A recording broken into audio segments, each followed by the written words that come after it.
হাততালিতে, প্রতিবাদের হাততালিতে 6 লাখ, অর্থাৎ যে আন্দোলন চলছে স্কুল সার্ভিস কমিশনের দোরগোড়ায়, কার্যত নজিরবিহীন। এই ললিপপ এখনো পর্যন্ত আছে, এটাই কি সত্যি হলো? ললিপপটাই সত্যি হলো? ললিপপটাই সত্যি হচ্ছে। এখন বেজে গেল প্রায় 7, এখনো পর্যন্ত আমরা তালিকা পেলাম না। তার মানে বুঝতে পারছি প্রত্যেকটা প্রতিশ্রুতি ললিপপের সমান, কিন্তু এই ললিপপ নিয়ে আমরা বাড়ি যাব না।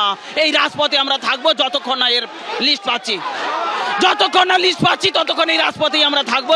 এই লিস্ট দেখেই তবে আমরা এই আন্দোলন। তো বৈঠকে গেছেন 13 জন, লিস্ট পেতে অসুবিধা হচ্ছে কোথায়?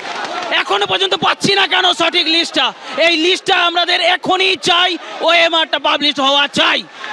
অর্থাৎ যে ছবি আমরা দেখতে পাচ্ছি স্কুল সার্ভিস কমিশনের কাছে বেনজির ছবি, যে আন্দোলন অবস্থান ছিল রাস্তার ওদিকে, সেই আন্দোলন একদম উঠে যাচ্ছে স্কুল সার্ভিস কমিশনের চৌকাঠে।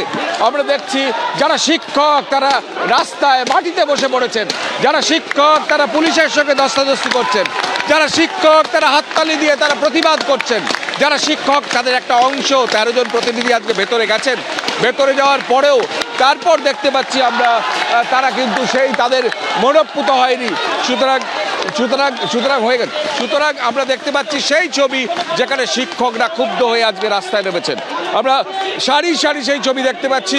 স্কুল সার্ভিস কমিশনের তালিকা এখনো প্রকাশিত হয়নি, কিন্তু এখনো পর্যন্ত সেই যে প্রতিনিধি দল 13 জনের তারা এখনো ভেতরে বাইরে বেরোননি।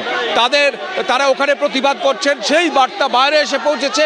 আর বাইরে আসার সঙ্গে সঙ্গে আজকে ক্ষুব্ধ উত্তেজিত হয়ে আজকে শিক্ষকরা কার্যত পুলিশের সঙ্গে ধস্তাধস্তি করে স্কুল সার্ভিস কমিশনের দোরগোড়ায় এসে পৌঁছেছে।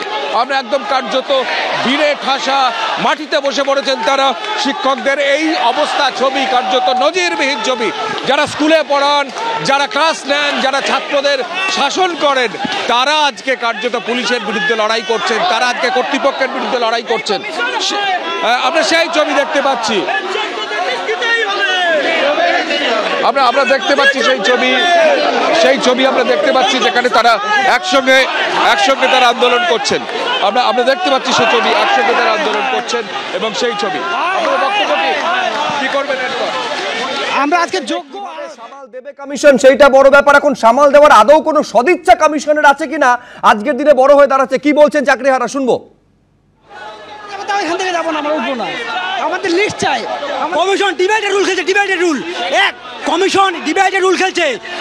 যারা দুর্নীতি করেনি 1 থেকে 8 নম্বর কাউন্সিলর, 9 নম্বর কাউন্সিলর আমরা প্রত্যেকেই যোগ্য, কিন্তু উনারা বলছেন 1 থেকে 3 যোগ্য। এটা পুরো ডিভাইডেড রুল খেলছে, আমরা এটা মানছি না।